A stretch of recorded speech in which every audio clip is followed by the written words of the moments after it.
도널드 트럼프 미국 대통령이 1조 2천억 달러 규모의 연방정부 예산안에 서명하면서 나흘간 이어진 부분적 정부 셧다운이 공식 종료됐습니다. 다만 국토안보부 예산은 오는 13일까지 적용되는 2주짜리 임시 예산으로 처리돼 이후 이민정책 개혁을 둘러싼 여야 협상이 추가 과제로 남았습니다. AMD가 매출 103억 달러, 주당 순익 1.53달러로 시장 예상을 웃도는 실적과 긍정적 가이던스를 발표했습니다. 그러나 미국 기술주 전반의 매도세 영향으로 시간의 거래에서 주가가 5% 넘게 급락하며 실적 호재가 힘을 쓰지 못했습니다. 캐비넛이 충격으로 급락했던 금과 은 가격이 저가 매수세 유입으로 반등했습니다. 로이터는 금값이 2008년 이후 최대 1일 상승폭을 기록할 수 있다고 전했으며 시장에서는 이번 하락을 장기 상승 흐름 속 조정으로 보는 시각도 나오고 있습니다. 비트코인 가격이 약 15개월 만에 최저 수준으로 떨어졌습니다. 비트코인은 7만 2천 달러대까지 하락하며 올해 들어 16% 넘게 밀렸습니다. 지정학적 긴장과 미정부 셧다운 여파 속에 위험자산 회피 심리가 확산된 영향으로 분석됩니다. 시청자 여러분 안녕하십니까? 출발 증시와이드 1부 시작하겠습니다.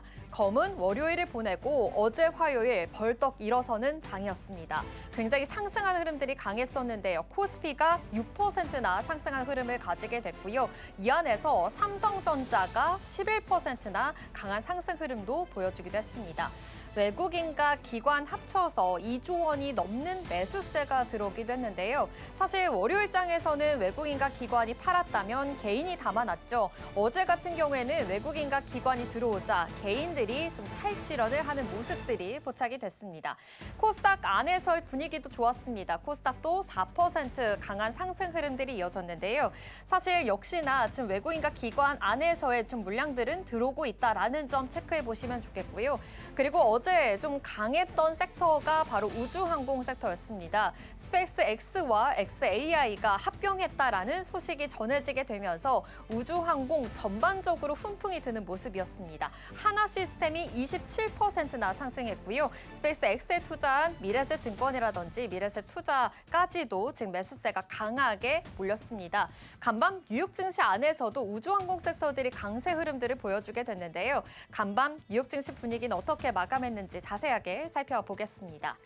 네, 간밤 뉴욕 증시 3대 지수는 하락으로 마감했습니다. 사실 보시는 것처럼 장 출발은 상승으로 출발했었는데요. 점점 더 낙폭이 깊었습니다. 하지만 지금 4시 10분 기점을 해서 다시금 좀 반등해주는 모습이었죠. 사실 부분 셧다운이 지금 진행 중인데 이때 표결이 됐습니다. 그러면서 시장은 다시금 환호해주는 모습이었고요. 다시 점점 매수세가 들어오게 되면서 올라가는 모습까지도 체크가 됐습니다. 비트코인도 전반적으로 약세 흐름들이 이어졌었는데 4시 10분을 기점으로 해서 비트코인, 암호화폐 전반적으로도 다시금 매수세가 유입됐다라는 것까지 함께 챙겨드리겠습니다. 간밤에는 이렇게 시장이 좀 낙폭을 보였던 이유가 바로 기술주들 전반적으로 좀 약세 흐름들이 이어졌기 때문입니다. 극단적인 좀 매도세도 이어졌는데요. 샘 알트먼 CEO가 또 이렇게 이야기하기도 했습니다. AI 기술 올해 10배 이상 상향될 것이다. 그런데 문제점이 있다면 지금 보안과 데이터 접근 관련해서는 좀 제약적인 부분들은 있다라고 발언하기도 했고요. 그리고 사실 이 소프트웨어 단에서 계속해서 좀 지지부진한 흐름들이 이어졌죠. AI가 있다면 이 소프트웨어를 대체할 수 있구나라는 우려감이 더 많아졌기 때문입니다. 역시나 지금 AI 모멘텀에 힘입어서 반도체주들은 잘 가고 있는데 소프트웨어 관련해서는 우려사항들은 있다라는 점까지 짚어보시면서요. 투자 포인트들 잘 세워보셔야 되겠습니다. 그리고 앞서서도 이 마이크로소프트 실적에서도 확인을 했었죠. 이 자본 투자, 캐펙스는 굉장히 많이 늘어났는데 이 안에서 실적에 관련된 모멘텀들은 우려된다라는 것으로 인해서 굉장히 마이크로소프트 주가가 연일 빠지고 있는 상황입니다. 역시나 AI 모멘텀에 약간의 희비는 계속 교차되고 있구나라는 거는 짚어보셔야 되겠습니다. 필라델피아 반도체 지수도 2% 넘게 하락하면서 마감했습니다. 전반적으로 좀 분위기가 좋지 않다 보니까 암호화폐 시장 안에서도 계속해서 분위기가 좀 약세 흐름들이 이어지고 있는데요.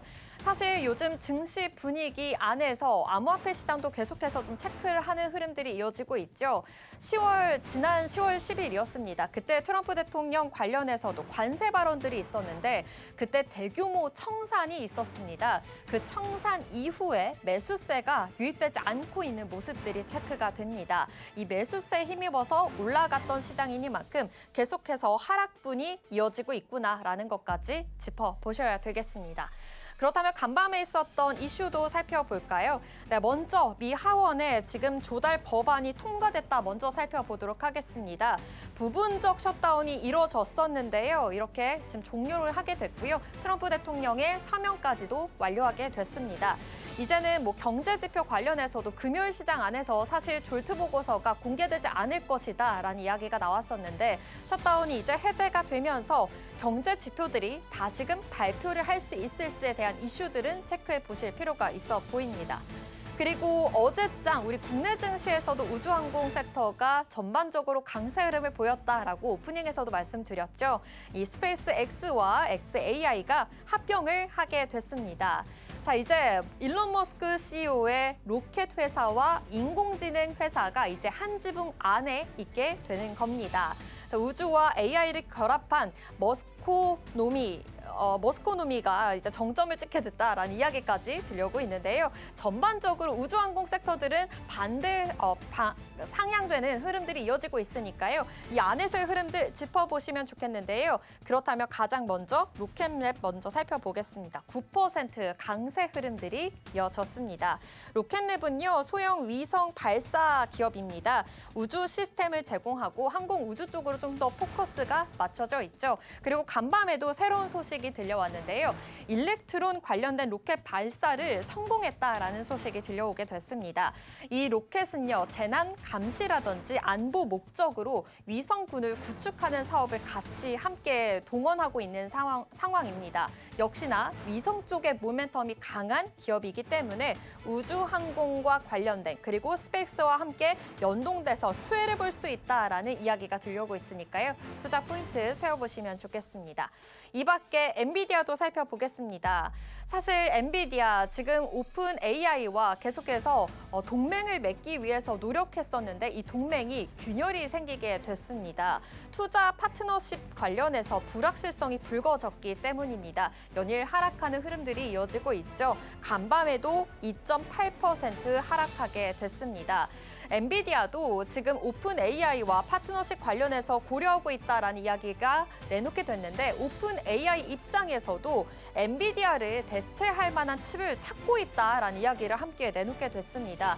이 균열이 계속해서 갈라지게 될 것인지 이와 관련된 이슈들도 계속 체크를 해보셔야 되겠습니다. 그리고 팔란티어 어제 실적 발표 나왔죠. 잘 나왔다라고 전해드렸고 이 시간 외에서도 굉장히 급등하는 흐름이 있었다라고 전해드린 바가 있었는데요. 역시나 간밤에도 6% 강세 흐름들이 이어졌습니다. 지금 매출이 14억 달러가 나왔다라는 점에서 더 큰 깜짝 실적을 내놓게 됐고요. 이 정부 실적 이외에도 민간까지 사업이 확대됐구나라는 점이 숫자로 확인이 됐습니다. 전부 다 좀 매출적인 부분에서 좋은 흐름들이 이어지고 있으니까요. 요즘 밸류에이션에 대한 우려가 많았던 팔란티어의 주가가 계속해서 우상향할 수 있을지도 지켜보셔야 되겠습니다. 그렇다면 히트맵 통해서 전반적인 흐름들까지 살펴보도록 하겠습니다. 네, 보시는 것처럼 기술주, 소프트웨어 단에서는 전반적으로 하락하는 흐름들이 강했습니다. 그러다 보니 나스닥 지수도 하락할 수밖에 없었고요. 필라델피아 반도체 지수도 역시나 낙폭을 그리게 됐습니다. 역시나 AI 모멘텀에 힘입어서 상승했지만 앞으로 AI가 소프트웨어를 잡아먹을 수 있다라는 우려들은 있다라는 점 다시 한번 체크해 보실 필요가 있어 보입니다. 엔비디아도 2.8% 하락했고요. 브로드컴도 3%, 마이크론도 4%나 하락하는 흐름을 가지게 됐습니다. 서비스나우 그쪽으로 소프트웨어 이 안에서의 섹터 전반적으로도 강한 하락폭이 있었으니까요. 이 안에서의 흐름들 더 체크를 해보셔야 되겠습니다. 역시나 지금 이 팔란티어만의 팔란티어만이 지금 강한 초록불을 켜고 있다라는 점 짚어보셔야 되겠고요. 그래도 밸류에이션 부담은 어느 정도는 줄어들었다라는 점 다시 한번 체크해 드리겠습니다. 자, 이 밖에 월마트 보시면요. 2.9% 상승하는 흐름을 가지게 됐습니다. 사실 기술주들이 좀 약세 흐름을 보일 때 이 소비재 단에서는 그래도 강세 흐름들이 계속해서 나타났었는데요. 이제 월마트가요. 시총 안에 이제 10일 11번째 기업이 됐습니다. 이제 몸집이 굉장히 많이 커졌다라는 점 짚어보셔야 되겠습니다. 그리고 역시나 시가총액 안에서도 몸집이 많이 큰 만큼 1조 달러를 돌파했다라는 소식이 들려왔습니다. 역시 소비재 단 안에서 계속해서 투심이 자극되고 있구나라는 거 짚어보셔야 되겠고요. 올해만 하더라도 11%나 강세 흐름들이 이어졌습니다. 그리고 광고 산업까지 집중을 하게 되면서 매출보다 이익을 빠르게 끌어올리겠다라는 이야기까지 함께 좀 전략들이 추진되고 있는 상황입니다. 그리고 온라인 판매 급성장까지 이루어지게 되면서요. 이제 아마존을 뒤따라서 더 위로 올라갈 수 있겠다라는 전망들도 함께 나오고 있는 상황이니까 이 점까지도 함께 짚어보셔야 되겠습니다. 자, 이 밖에 AMD의 실적이 나와서 이점까지도 함께 짚어보겠습니다. 지금 AMD 시간에서 급락을 하고 있는 상황인데요. 4분기 실적이 기대를 웃도는 실적이 나왔습니다. 잘 나왔는데도 불구하고 지금 시간에서는 어느 정도 좀 세론이 나오고 있는 것으로 체크가 됩니다. AI 가속기에 대한 모멘텀이 그래도 확인이 되는 실적이 나왔습니다. 조정 EPS가 1.53달러가 나왔는데요. 사실 예상치가 1.3달러였습니다. 그런데 EPS가 1.5달러가 나왔다라는 점에서는 그래도 긍정적인 모멘텀들이 좀 확인이 된 것으로 보이고요. 매출 또한 컨센서스를 상회하게 됐습니다. 데이터 센터 부분에서 지금 매출이 조금 더 확대가 됐다. 두 자릿수의 성장이 이어졌다라는 점이 포착이 됐고요. AI 2026년에 가이던스 또한 올려잡은 것으로 확인이 됩니다. 연평균적으로 35%나 성장할 것이다라는 이야기도 함께 들려오고 있으니까요. AMD 실적은 잘 나오게 됐다라는 점 짚어드리겠습니다. 하지만 지금 시간의 거래에서는 빠지고 있다라는 점 짚어보셔야 되겠습니다. 그리고 슈퍼 마이크로 컴퓨터도 실적 발표가 이어졌습니다. 시장 예상치를 웃도는 매출과 EPS 모두 다 상회하는 실적을 내놓게 됐는데요. 지금 시간에서 급락하고 있는 것으로 확인이 됩니다. 슈퍼 마이크로 컴퓨터 또한 짚어보셔야 되겠습니다. 역시나 기술주 단에서는 계속해서 좀 흐름들이 좋지 못하기 때문에 이 안에서의 이 소프트웨어 단에서의 흐름들은 계속해서 체크를 해보실 필요가 있어 보입니다. 인텔도 짚어보도록 하겠습니다. 인텔 같은 경우에는 상승하면서 마감을 하게 됐는데요. 40년 만에 디램 시장에 복귀하겠다라는 이야기가 나왔습니다. 이제 소프트뱅크와 손잡고 이제 이 GAM이라는 차세대 메모리를 개발하겠다라는 이야기까지 내놓게 됐는데요. 이 안에서 내용을 조금 더 들여다보니까 현재 이 HBM 대비해서 용량이 더 큰 메모리라고 합니다. 두세 배 정도가 더 크다고 하고요. 전력 소비는 절반 정도 수준이라고 합니다. 이렇게 차세대 메모리를 내놓게 된다면 조금 더 HBM 시장이 경쟁력이 조금 더 있을 수밖에 없고 더 탄력을 받을 수밖에 없다라는 이슈들도 있으니까요. 인텔 안에서의 주가 추이들도 주목을 해보셔야 되겠습니다. 자, 이 밖에 마지막으로 의약품 관련된 이야기도 보겠습니다. 보시면 지금 일라이릴리가 4% 가까이 하락을 하게 됐습니다. 좀 강하게 낙폭을 보이게 됐는데요. 사실 노보노디스크 이야기가 나왔기 때문입니다. 지금 노보노디스크가 올해 매출이 5%에서 13%까지 감소하게 될 것이다라는 이야기가 나왔습니다. 사실 일라이릴리 노보노디스크와 함께 경쟁사인데도 불구하고 주가 흐름들이 좀 같이 연동되는 흐름들이 있죠. 노보노디스크의 매출 하락을 지금 점친다라는 이야기와 함께 일라이릴리 또한 우려되는 부분들은 있는 것으로 확인이 되니까요. 제약 바이오주 안에서의 흐름들까지 같이 짚어보셔야 되겠습니다. 이렇게 전반적으로 지금 어느 정도 은행주들은 반등하고 있고 제약바이오 안에서도 순환매 고르게 지금 진행되고 있고요. 유가는 상승하고 있다 보니까 유가단에서도 강한 상승 흐름들이 이어지고 있습니다. 그리고 간밤에 은과 금 가격이 다시 반등을 해줬습니다. 그래서 원자재 단에서도 강한 상승 흐름들이 이어졌다라는 점까지 다시 한번 체크해 드리겠습니다. 전반적인 흐름들이 기술주 약세가 계속되고 있는 상황입니다. 어제는 상승했지만 오늘은 다시 하락하는 흐름들이 이어졌는데요. 오늘 이러한 흐름들 우리 국내 시장 분위기 안에서는 어떻게 체크가 될지 계속해서 투자 포인트들 잘 세워보셔야 되겠습니다. 지금까지 뉴욕 증시 마감 시황이었습니다.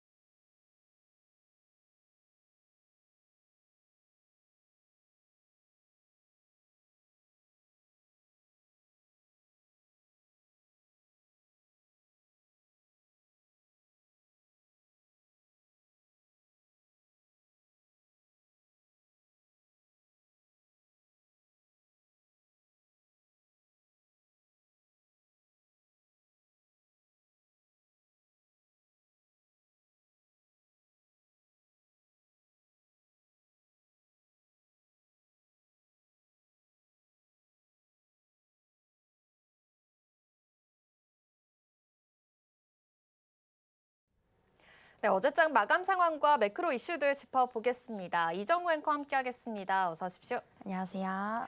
네, 그렇다면 먼저 요즘 시장의 분위기가 계속해서 롤러코스터 장세가 이뤄지고 있는 것으로 보입니다. 검은 월요일이었는데 어제 다시금 좀 다시 일어서는 시장 분위기가 이어졌습니다. 투자자 입장에서는 하루 만에 천국과 지옥을 오가고 있다라는 분위기가 좀 포착이 되고 있는 것 같은데요. 어제 매수 사이드카가 또 발동하기도 했습니다. 어제 시장 분위기 먼저 짚어보도록 하겠습니다. 우선은 어제 말씀해주신 대로 검은 월요일의 공포를 완전히 덮어버린 하루였다라고 요약해 볼 수 있을 것 같습니다. 어제 코스피 같은 경우에는 종가 기준으로 전거래일 대비 6.84% 오른 5,288.08포인트로 거래를 마쳤습니다.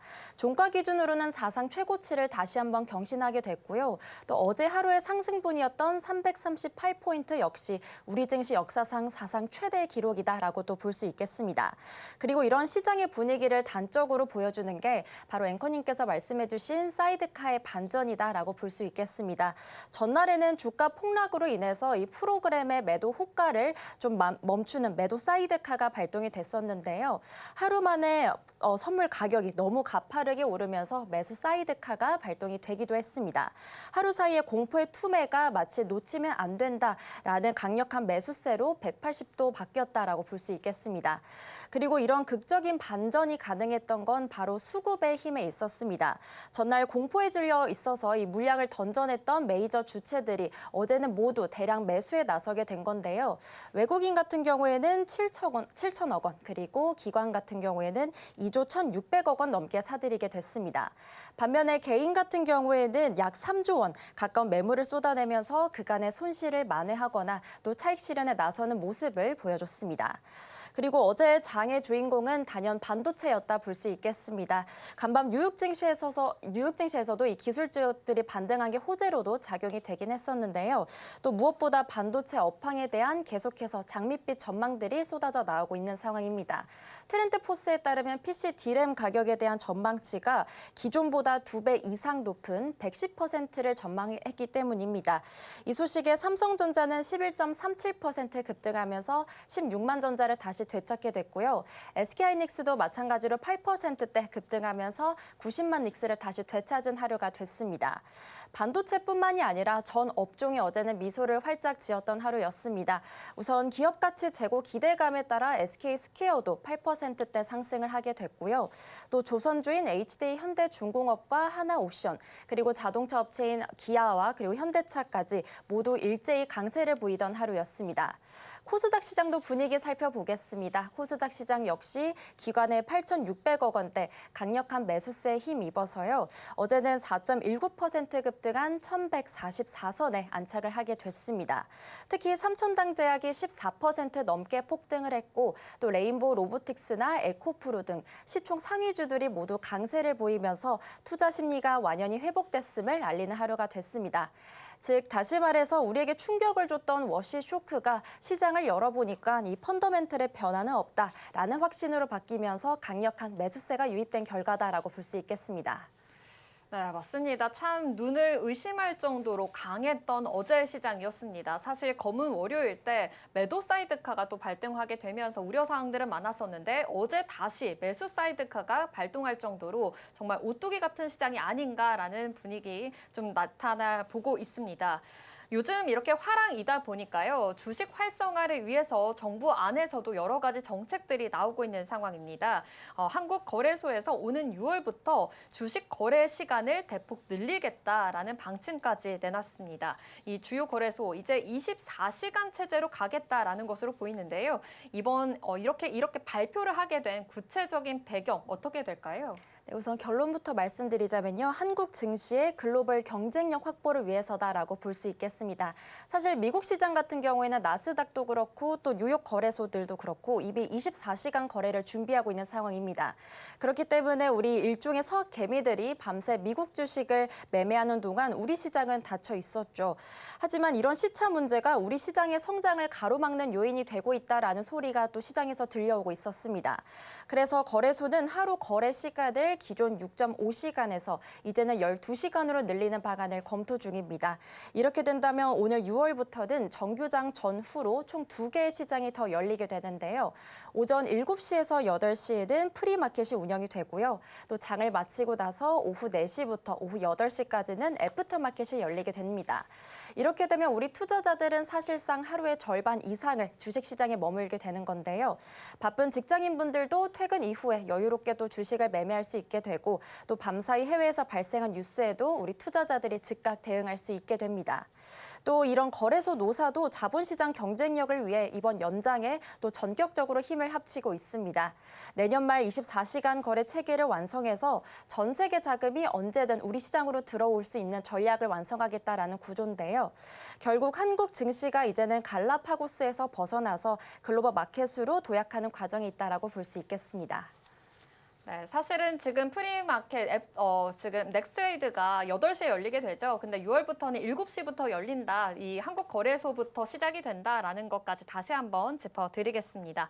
이렇게 매매 기회가 많아지는 것은 반가운 일이지만 사실 투자자 입장에서는 부담되는 부분들 그리고 우려되는 부분들도 있을 것 같습니다. 피로도도 있을 것 같고요. 그렇다면 우리 실제 투자 환경은 어떻게 좀 변화하게 되는 걸까요? 네, 우선 개인 투자자들의 매매 주도권이 더 강화되게 됩니다. 우선 그동안 낮 거래가 힘들었던 분들에게는 아주 큰 기회다라고 볼 수 있겠는데요. 저녁 시간에도 충분히 종목을 분석하고 대응할 수 있기 때문입니다. 물론 주의해야 될 리스크도 분명히 존재합니다. 바로 유동성이 함정에 있는데요. 정규장만큼 거래량이 충분하지 않는 시간대에는 뉴스 한 줄에도 이 거래량과 또 주가가 급등하기 쉽습니다. 호가창이 얇게 되면 적은 주문에도 주가가 왜곡되는 슬리피지 현상도 일어날 수 있게 되고요. 또 비싸게 사거나 싸게 팔게 되는 위험 또한 항상 염두에 둬야 됩니다. 그럼에도 장기적으로 봤을 때는 우리 증시에는 거대한 호재로 작용될 전망입니다. 거래 시간이 길어지면 전체 거래 대금이 늘어나게 되고 또 우리 시장의 체력도 늘어나게 되겠죠. 무엇보다 외국인 투자자들에게 이제 한국 시장은 언제든 현금화가 가능한 매력적인 시장이다라는 인식이 생길 수 있게 됩니다. 그리고 이렇게 자산의 유동성이 확보되면 그만큼 큰 자금이 들어오게 쉽게 되고 또 자본 유입이 활발해지면 시장 전체의 파이가 커지는 선순환 구조 또한 완성이 됩니다. 증권사들도 이런 수수료 수익 증대를 기대하면서 야간 상담 서비스나 또 인프라 준비까지도 박차를 가하고 있는 상황입니다. 24시간 잠들지 않는 시장으로 가는 이번 변화는 이렇게 단순한 시장 연장을 넘어서요. 한국 증시가 글로벌 스탠더드로 나아가는 첫 발판이다라고 볼 수 있겠습니다. 네, 이렇게 밤낮 없이 정말 주식을 계속해서 사고 팔 수 있는 시대가 머지않아 보입니다. 지금은 12시간 시대이지만 앞으로 24시간까지 열릴 수 있다라는 이슈들도 있으니까요. 함께 참고해 보시면 좋겠고요. 사실 투자자들의 접근성이 좀 좋아지는 만큼 우리들에게 제대로 이익을 줄 수 있는 종목들 잘 선정할 필요가 있어 보이죠. 이슈들까지 계속해서 체크하실 필요가 있어 보입니다. 그럼 다음 주제로 넘어가 보겠습니다. 이렇게 활황장이다 보면 지금 이런 정책에 관련된 이야기도 계속 나오고 있는 상황인데요. 주식의 가치를 실질적으로 높여줄 수 있는 자사주 소각 의무화 이야기도 계속 논의가 되고 있는 상황입니다. 어제 국회 법사위 소위에서는 이 3차 상법 개정안 논의가 또 본격적으로 시작이 되기도 했습니다. 어떻게 진행이 되고 있는지, 그리고 이 법안이 통과가 된다면 우리 증시에서는 어떠한 영향을 또 미치게 될까요? 네, 우선 일정부터 살펴보면요. 어제 소위에서 결론을 내지 못하고 계속 심사하기로 했습니다. 국민의힘에서는 입법 공청회를 열자고 제안했기 때문인데요. 이 때문에 설 연휴 전 처리는 사실상 어려워진 상황이다라고 볼 수 있겠습니다. 하지만 민주당은 지방선거 일정을 고려해서 3월 초를 최종 마지노선으로 보고 있는 상황입니다. 공청회를 하더라도 그 기간 안에는 반드시 끝나겠다라는 전략인 거죠. 법안 핵심은 결국 주식의 공급을 줄여서 이 가치를 높이는 데 있습니다. 민주당은 어제 K자본시장 특별위원회를 출범하면서요. 지수 7천 시대를 선언했는데요. 그 핵심 전략이 바로 자사주 소각 의무화라고 볼 수 있겠습니다. 구조는 이렇습니다. 기업이 새로 사들인 자사주는 1년 안에, 그리고 이미 가진 건 1년 6개월 안에 소각해야 된다는 건데요. 지금까지는 사실 기업이 자사주를 사도 쌓아두는 경우가 많았습니다. 하지만 이러면 전체 주식 수는 그대로다 보니까 주당 가치는 오르지 않는 상태에 머물게 되는 거죠. 하지만 법안이 통과되게 되면요, 이 자사주가 사라지게 될 만큼 유통 주식 수 또한 줄어들게 됩니다. 그렇게 되면 이렇게 공급이 줄어드니 기존 주주들이 갖고 있는 주식 한 주의 가치는 자동으로 올라가는 원리라고 볼 수 있겠습니다. 거시적으로 보면 자기자본 이익률인 ROE 또한 획기적으로 개선이 됩니다. 이 ROE라는 건요, 기업이 자본을 얼마나 효율적으로 써서 또 돈을 벌었는지 보여주는 지표인데요. 자사주를 소각하면 분모에 해당되는 자기 자본이 줄어들기 때문에 ROE 수치가 높아지게 됩니다. 결국 글로벌 투자자들은 한국 시장을 그동안 외면했던 이유 중 하나가 바로 이 ROE에 있었습니다. 하지만 이렇게 자산 효율성이 좋아지게 된다면 외국인 자금이 들어올 명분도 그만큼 확실해진다라고 볼 수 있겠습니다. 네, 이렇게 주식의 공급을 줄여서 가치를 높이는 자사주 의무 관련해서도 계속해서 이야기 나오고 있고요. 상법 개정안 지금 추진을 위해서 노력하고 있는 모습입니다. 사실 외국인 좀 작년에는 이 매수들이 좀 많이 들어오지 않았는데 그래도 올해 들어서 계속 꾸준히 좀 들어오고 있는 모습들이 포착이 됩니다. 외국인 매수세 자금들이 계속해서 잘 들어올 수 있을지 주목해 보시면 좋겠고요. 이 코스닥 시장 같은 경우에는요, 또 지배구조 이슈와도 밀접하게 연결이 되어 있습니다. 이 점도 살펴보자면 이번 법안이 코스닥 기업들의 경영 환경뿐만이 아니라 주가에도 어떠한 영향을 미치게 될지 이 점까지도 먼저 따져보도록 하겠습니다. 네, 우선 코스닥 기업들에게는 자본 운용에 좀 대전환이 일어난다라고 볼 수 있겠습니다. 코스닥의 중소형사나 기술사들은요, 그동안 자사주를 M&A 수단이나 또 경영권 방어 카드로 자주 써왔습니다. 이제는 이런 식의 활용이 불가능해진다라는 건데요. 자사주를 경영권 방어용으로 계속 갖고 있으면 이 주주총회에서 주주들을 직접 설득해야 됩니다. 그리고 주주들의 동의 없이는 이 회사 돈으로 대주주 지배력만 높이는 행위가 차단된다는 거죠.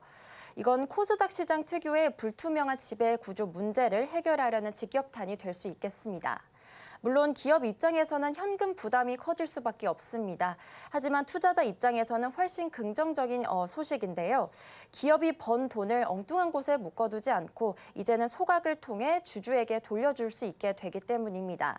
결국 실적은 좋은데 그동안 주가가 지지부진했던 이 코스닥 우량주들이 제값을 찾게 되는 계기가 될 것으로 해석이 되고 있습니다. 법사위에서는 현재 비자발적으로 취득한 자사주에 대해서 예외를 둘지에 대한 논의 또한 진행 중에 있습니다. 예를 들어 합병 과정에서 어쩔 수 없이 생긴 자사주 같은 건데요. 법무부와 법원도 이사회 의결로 이 소각하는 절차를 명확히 하는 데 긍정적인 반응을 현재 보이고 있습니다. 여당은 지방선거 전인 3월 초를 최종 마지노선으로 잡고 있고요. 또 이 법안이 통과가 된다면 한국 증시는 이제 성장성에다가 주주 환원까지 양 날개를 달게 될 전망입니다. 결국 이번 상법 개정은 단순한 지수를 올리려는 전략이 아니라요. 우리 기업들이 쌓아둔 돈을 주주를 위해 효율적으로 환원하는 이 체질 개선 과정이다라고 볼 수 있겠습니다. 3월 초 법안 처리 결과가 우리 증시의 장기적인 방향성을 결정할 분수령이 될 전망이겠습니다. 네, 그렇군요. 지금 자본 운용에 대전환이 이루어질 수 있다라는 점 짚어보셔야 되겠고요. 역시나 소각을 통해서 주주에게 돌려주는 주주 환원 정책 관련해서 기대감이 굉장히 많은 상황이니까 지금 이 법안 관련해서는 3월 초가 지금 마지노선이다라는 점까지 다시 한번 참고해 보시면 좋겠습니다. 정책의 흐름들 놓치지 않고 계속해서 이슈 팔로우 해보시기를 바라겠습니다. 마켓 클로저는 여기서 마치도록 하겠습니다. 이정우 앵커와 함께했습니다. 고맙습니다. 고맙습니다.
시장의 트렌드가 어디를 향하고 있는지 맥을 짚어보겠습니다. 머니 트렌드 시간입니다. 김고은 앵커와 함께하겠습니다. 어서 오십시오. 안녕하세요.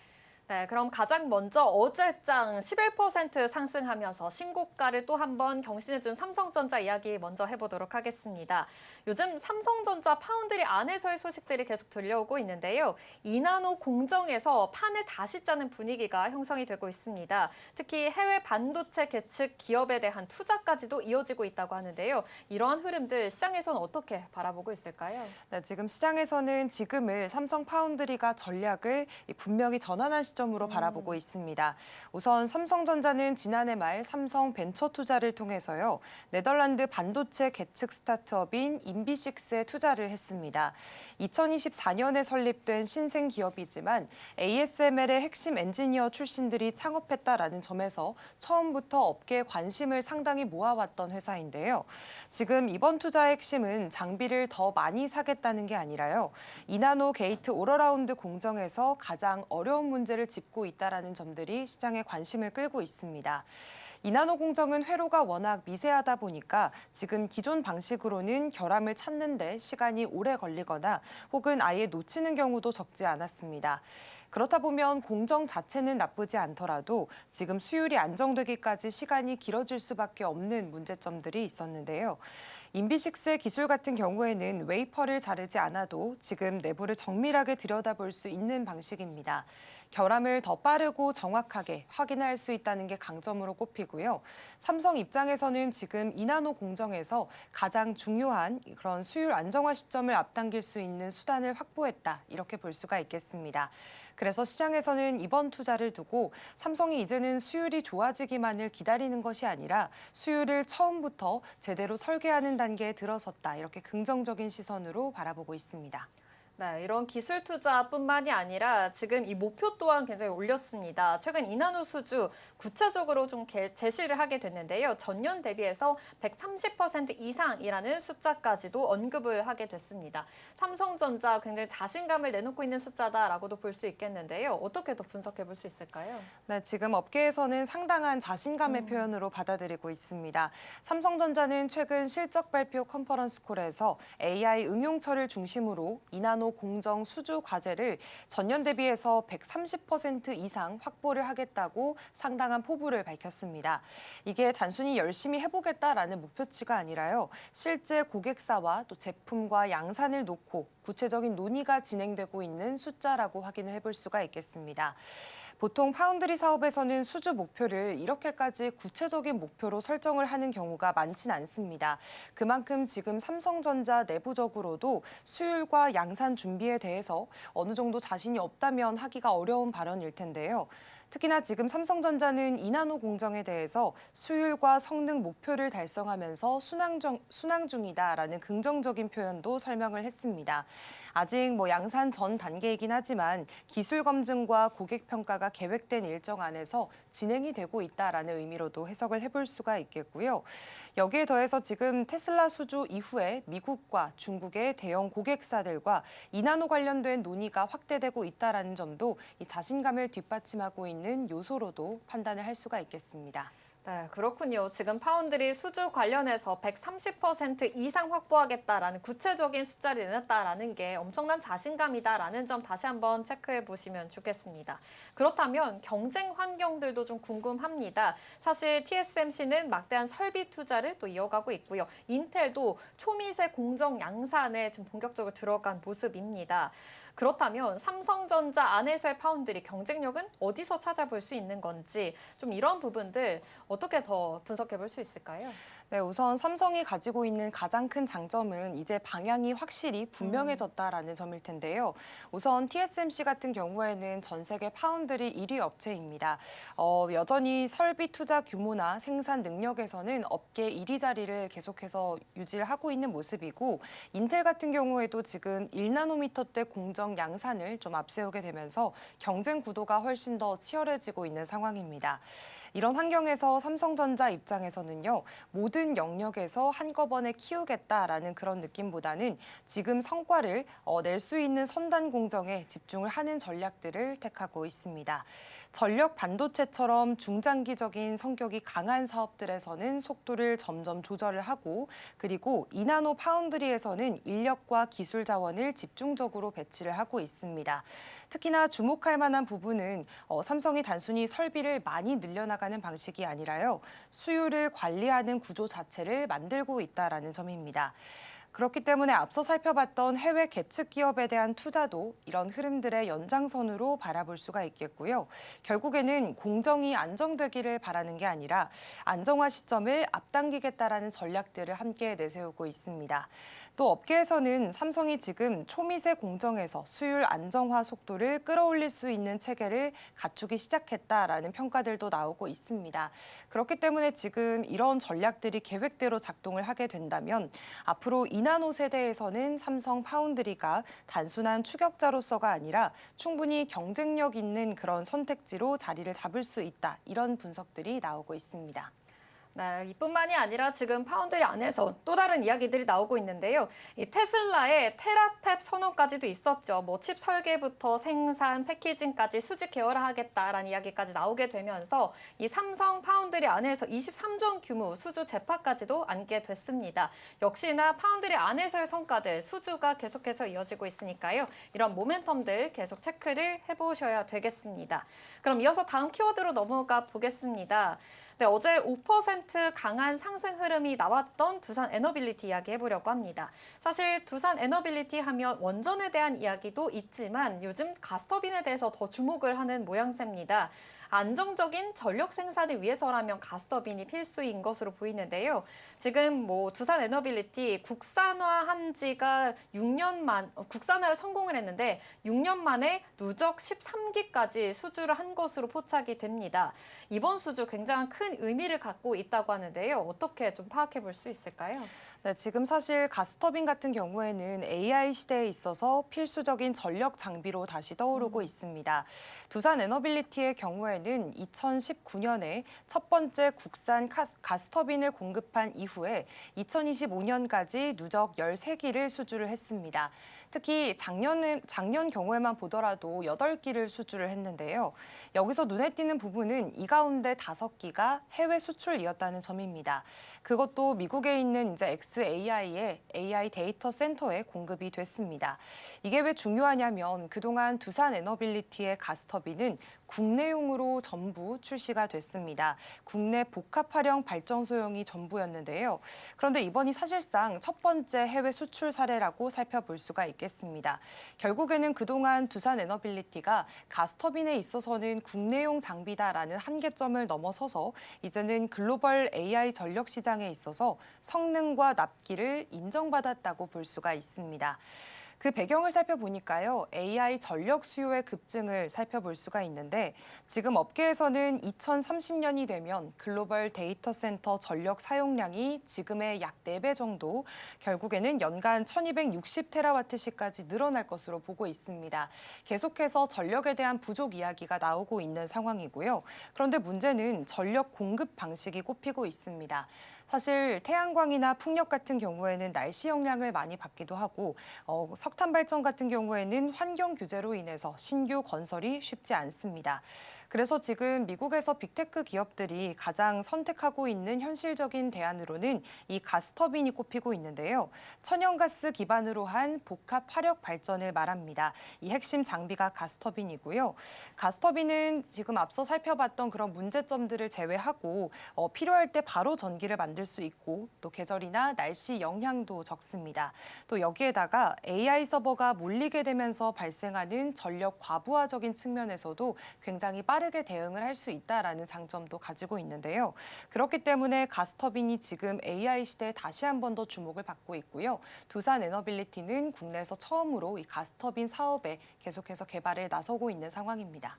네, 그렇군요. 지금 가스터빈 장점들이 굉장히 많은 것으로 보입니다. 또 글로벌적으로 탈탄소를 위한 트렌드 계속 앞서고 있는 상황이죠. 그래서 석탄 화력 대비해서 탄소 배출도 적은 상황이고요. 에너지 효율 또한 높기 때문에 가스터빈 시장이 더 커질 수밖에 없다라는 점 다시 한번 짚어보시면 좋겠습니다. 그런데 가스터빈 시장 자체가 만만한 시장 규모는 아닙니다. 이미 소수 글로벌 기업들은 가스터빈 시장에 더 박차를 가하고 있는 상황이기 때문에 두산 에너빌리티가 여기에 경쟁력을 가질 수 있는지도 굉장히 중요할 것으로 보이거든요. 그래도 여기에서 성과를 냈다라는 점에서 눈에 띄는 것 같습니다. 어떠한 더 강점을 가질 수가 있을까요? 네, 일단 두산 에너빌리티가 이 가스터빈 개발에 뛰어든 게 바로 2013년이었습니다. 사실 당시만 하더라도 시장의 시선은 한국이 가스터빈을 독자 개발할 수 있겠냐라는 회의적인 시각들이 훨씬 더 많았는데요.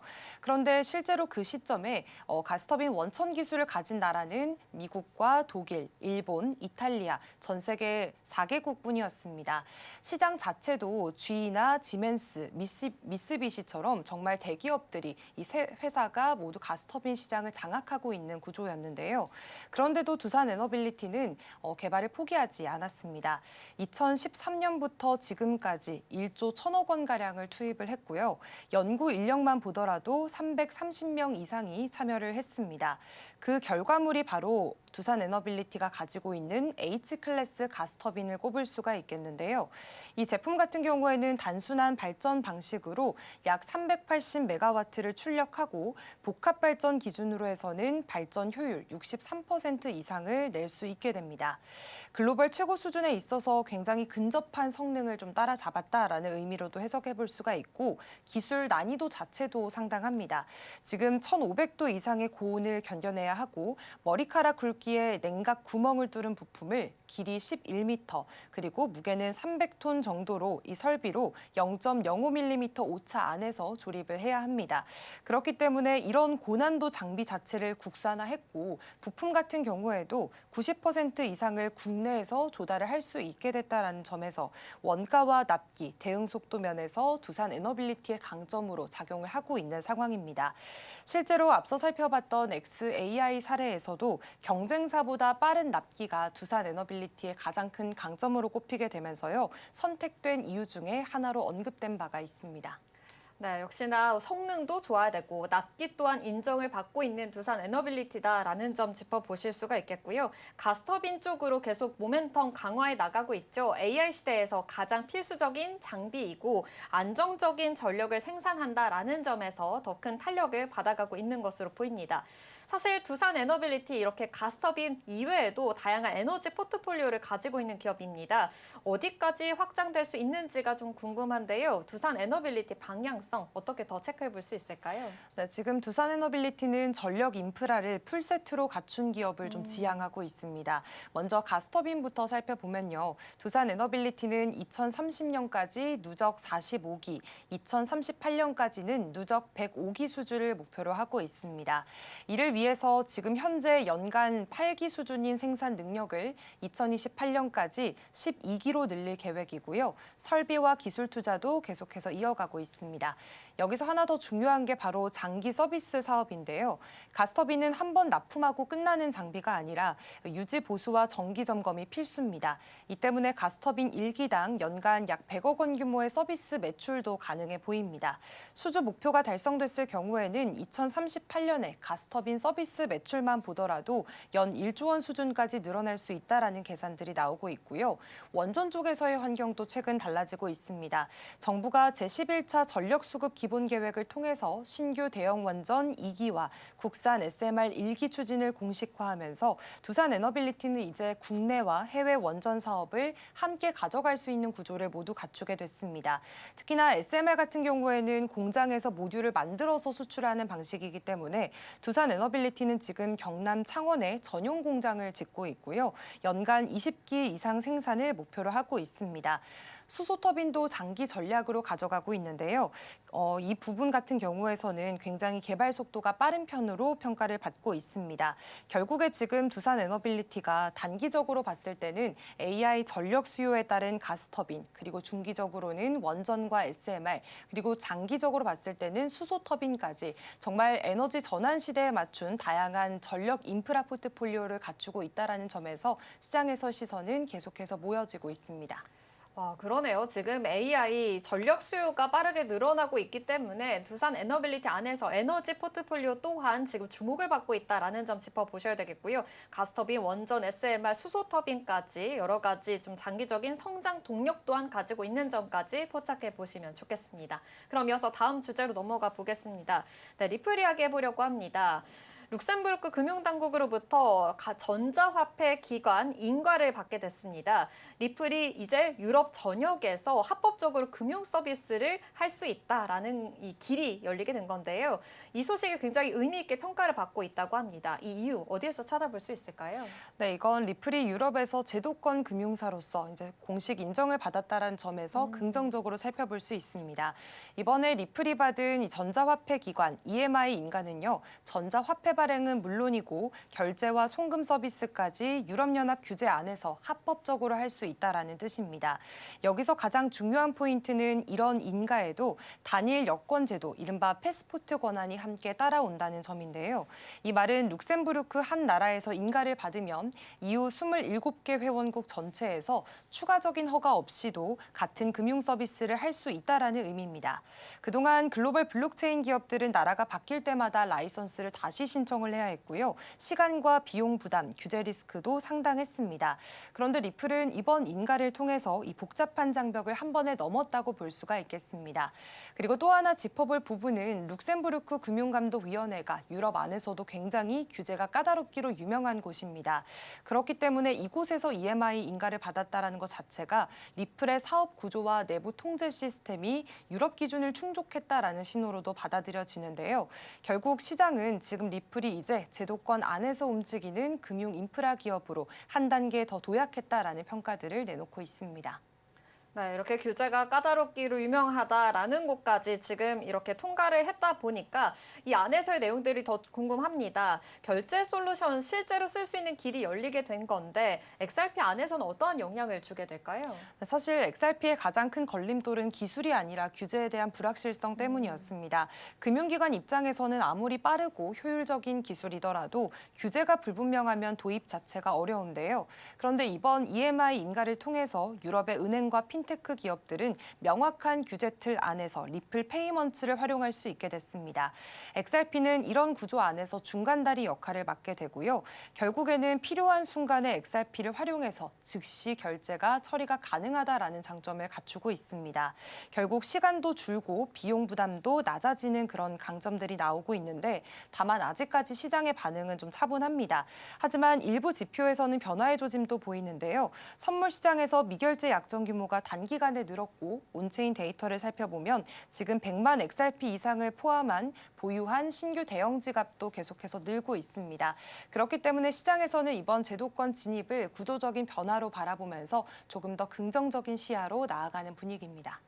네, 그렇다면 이어서 또 XRP 요즘 차트를 보면요. 이 8년 전의 최고가 국면과 좀 비슷한 흐름들이 나타나고 있다고 합니다. 일부에서는 17달러까지 갈 수 있다라는 이야기도 나오고 있는데 가격에 대한 전망들, 현실적인 시나리오 어디까지 좀 볼 수 있을까요? 네, 우선 기술적으로 바라보면 XRP 차트에서 단기 이동평균선이 장기 이동평균선 위로 넘게 되는 미니 골든크로스 신호가 포착이 됐습니다. 과거에도 이런 패턴은 상승 전조로 작용했던 사례가 있고요. 결국에는 이런 과거 사례를 기준으로 봤을 때 상승률이 비슷하게 반복이 된다면 이론적으로 17달러까지도 가능하다라는 아주 낙관적인 시나리오가 제시가 되고 있습니다. 다만 현실적인 조건들도 분명하기 때문에 이 부분은 잘 참고를 해보셔야 될 것 같고요. 앞으로 제도권 채택이 본격화됐을 경우에를 가정해서 17달러까지도 가능하다라는 전망들이 우세한 상황입니다. 네, 지금 이렇게 디지털 자산, 금융 시스템 안으로 어디까지 들어올 수 있는지에 대해서 지금 사례 발표들이 계속해서 이어지고 있으니까요. 이런 모멘텀들 계속 체크를 해보시면 좋겠습니다. 머니트렌드는 여기서 마치도록 하겠습니다. 김고은 앵커와 함께했습니다. 고맙습니다. 고맙습니다. 출발 증시와이드 1부가 준비한 소식은 여기까지입니다. 본 방송에서 제공하는 정보는 투자 판단을 위한 조언일 뿐 해당 종목의 가치와 수익률을 보장하지 않습니다. 이어진 출발 증시와이드 2부도 많은 시청 바랍니다. 함께해 주신 여러분 고맙습니다.